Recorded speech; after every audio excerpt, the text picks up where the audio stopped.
Welcome back, everyone, to the deep dive. Today, we're going to get into something I think a lot of people are interested in, and it's the idea of making money online. Oh, yeah. But we're not looking at those ads you see. Right. That promise. The quick. Yeah, exactly. Yeah. Get rich quick. Trashy. Exactly. Yeah. We're going deeper. We are? And we're using keywords to kind of understand what's going on here. Interesting. So keywords being what people are actually typing in when they're looking for ways to earn money online. Right. It's like we're looking at the language of desire. Oh, I like that. Right. Like, what are people really yearning for when they go online? Yeah. Hoping to make some extra cash. Yeah. And you sent over this document with hundreds of these keywords. I did. All neatly organized. It's a gold mine. It is. Really? It is. And some of them are pretty straightforward, you know? Sure. Like, I don't know, make money online from home or something. Right. Practical. But others are a little bit more revealing. Oh, yeah, for sure. Like one I saw here, I need money now for free and fast. Oh, yeah. A classic. So it's like that one tells a story. It does tell a story. Right. There's a sense of urgency there. Yes, definitely. And need maybe even a little bit of desperation. Yeah. And that's what we're going to try to unpack today. Exactly. We're going to decode these keywords and see what they reveal about the hope streams and maybe even the anxieties of people trying to make money online. Absolutely. Yeah. So how is this data actually organized? Okay. So you'll see it's pretty straightforward. Yeah. We have 3 main columns. Okay. Keyword ideas. That's obviously the actual phrases people are typing in. Yeah. Then we have AVG monthly searches. Okay.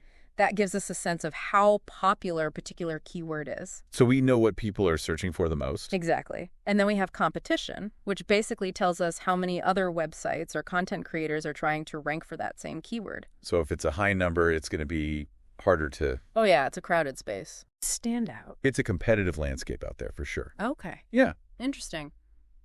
And I noticed that a lot of these keywords start with how to. Oh, absolutely. Yeah. It's a huge trend. Yeah. How to make money online with affiliate marketing, how to make money online with blogging.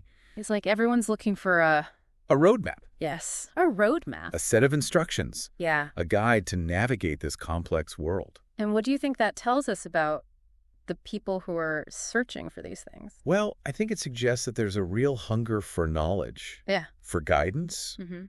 And maybe even a little bit of hand-holding. So there's a lot of beginners out there. I think or people who are just feeling lost. Absolutely. And who can blame them? The online world is vast and ever-changing. It's easy to feel overwhelmed. Yeah, and along with those how-to keywords, we see a lot of fast, easy, free. Oh, yeah.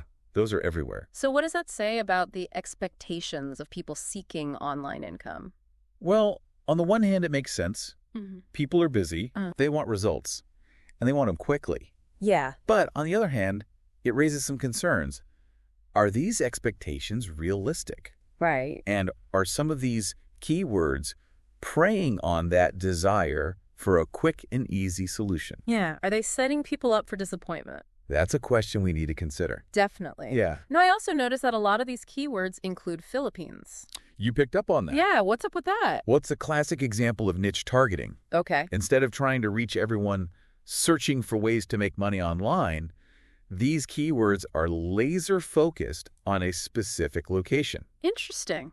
Why would someone do that? Well, it could be that they're offering a service or product that's specifically relevant to people in the Philippines. Okay. Or it could be that they're simply trying to narrow their focus and reduce competition. So it's a more strategic approach. Absolutely. Okay. Yeah.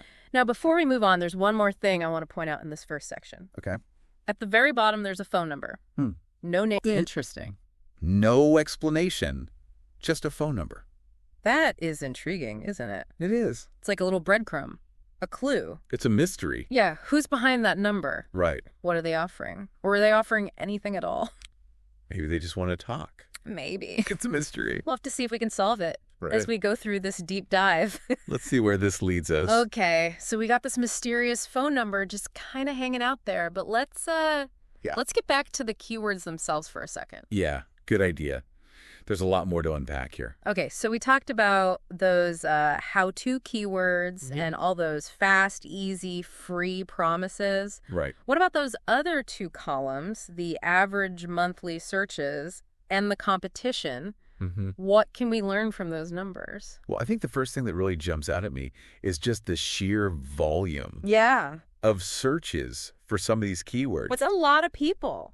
Hundreds of thousands of people every single month are typing these phrases into Google and Bing and all those search engines. Wow, so even if the competition is high, like you were saying before, there's still a huge potential audience there. Absolutely. Mhm.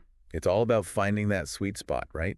Sometimes a less popular keyword with lower competition can actually be more valuable, especially if it's very targeted. Yeah, it's like finding a hidden gem. Exactly. A little niche all to yourself. And speaking of niches, those Philippines keywords really stood out to me. Yeah. What do you think is going on there? Well, it tells me that whoever created this list is really thinking strategically Right. about their audience. So it's not just about throwing a bunch of keywords out there and hoping something sticks. No, not at all. There's a real art to keyword research. Mm. It's about understanding what people are looking for, how they're searching for it, and then figuring out how you can provide the answers or the solutions they need. So it's not just about finding those easy money keywords. It's about really understanding what's behind those searches. Yes, exactly. It's about intent. What is the person on the other side of that search bar actually looking for? What problem are they trying to solve? And then you can create something that actually meets that need. Right. And that's where things start to get really interesting. Because when you dig a little deeper, you realize there are actually different types of keywords. Oh, really? Yeah. What do you mean? Well, some keywords are what we call informational. Okay. People searching for these keywords are looking for information, right? They want answers to their questions. Like How to street a blog, for instance. right. It's the classic informational keyword. They're probably looking for a guide, a tutorial, something to help them get started. So if you were creating content around that keyword, you'd want to focus on providing clear, helpful information. Absolutely. Got it. What else? Then you have transactional keywords. Okay. These are the keywords people use when they're ready to buy something. Ah, so they're further down the funnel. Exactly. So instead of just how to start a blog, it might be best online course for affiliate marketing okay. because they're ready to invest. They're ready to take action. Exactly. They're looking for a solution, a Yeah. product, a service. So the content for that would need to be more sales focused. Right. You'd want to highlight the benefits of your course and make it easy for people to sign up. Yeah. Okay. So we've got informational and transactional. What other kinds are there? Oh, there are a few others, like navigational keywords. Okay. These are the ones people use when you're trying to find a specific website or brand. So like Facebook login or something. Yeah, exactly. Or Amazon Prime. Got it. It's all about understanding how people use search engines to find what they need. Right. So all those fast, easy, free keywords, those are kind of a mix then. I think so. They could be informational, they could be transactional. But they're all playing on that same desire for a quick fix. Exactly. It's all about that instant gratification. And that's where the ethics come in. Yeah, we really have to be careful about how we use those kinds of keywords. So as we're analyzing this data, we need to be thinking not just about the keywords themselves, Right. but also about the people behind them. What are their hopes, their fears, Their dreams. their dreams? Exactly. It's about remembering the human side of all this data. Right, because behind every search, there's a person with a story. Exactly. Okay, so we've covered a lot of ground here, but I gotta say, that phone number is still bugging me. I know, it's hard to let go of. What do you think it all means? Well, I think it's safe to say it was put there for a reason. Yeah. Maybe it's a clue to who compiled this list. Or maybe it's just an invitation to connect with someone who's operating behind the scenes in this world of online income. It's like a little breadcrumb trail leading us deeper into this mystery. Exactly. Yeah. And I guess we'll have to wait for part 3 to see where it leads. So we spent a good amount of time going through all these keywords. Yeah. We've been analyzing trends, trying to figure out, what this all means for the world of making money online. It's been fascinating It has? to see what people are searching for, what they're hoping for, what they're maybe a little afraid of. Yeah. And all those different strategies. Yeah, all the different approaches. People are using to try to make money online. Absolutely. But I gotta say, Yeah. that phone number Oh, yeah. at the bottom of the document, it's still really bugging me. It's like a little itch you can't scratch. It is. Yeah. It's like, why is it there? It's a mystery. So let's Speculate. speculate. Yep. What kind of person or organization Right. do you think would create a list like this? Well, it could be someone offering a service, Okay. right, related to making money online. Yeah, like a coach or a consultant or... Exactly. Yeah. Maybe they run some kind of training program. So they're collecting this data Right. to understand their target audience. Exactly. Or maybe to test out different marketing messages. Yeah, to see what resonates. Mm-hmm. Or maybe it's someone who's doing research. Right. That's a good point. Yeah. Maybe it's an academic. Or a journalist. Yeah, someone who's writing a book or an article Yeah, trying to get a sense of this whole world. of this whole landscape Yeah. of online income. Yeah, or maybe it's something a little bit more A little bit more shady, shady. Yeah, a little bit more on the dark side. like those get-rich-quick schemes. Exactly. Yeah. Although I'd say it's less likely in this case, Okay. just because the list is so, Broad. yeah, it's so extensive. It's not focused on just one thing. Exactly. So it does seem like Yeah. it's someone who's trying to, Get a bigger picture. yeah, get a bigger picture. Yeah. Okay, well, I guess we don't really know. We don't know for sure. It's a mystery. It's a mystery for the ages. But I think it's a good reminder Yeah. that there are all these different players Right.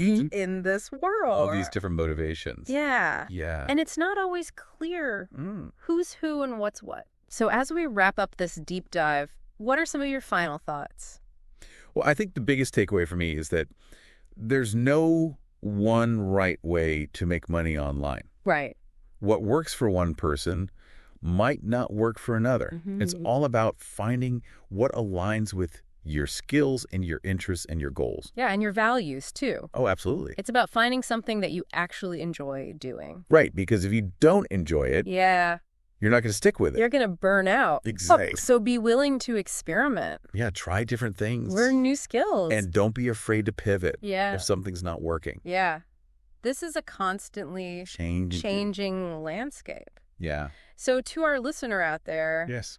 what are you taking away from this? What keywords resonate with you? What path are you going to choose? There are so many possibilities. There are, but remember, Yes. do your research. Absolutely. Don't believe everything you read. And be wary of those promises. Yeah, those shiny promises. Yeah.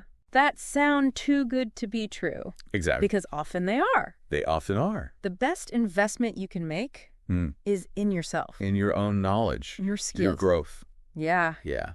Well said. Thank you. Thank you for joining us on this deep dive. It's been a pleasure. Until next time, Yes. keep exploring. Keep learning. Keep diving deep. And keep it real. Yeah.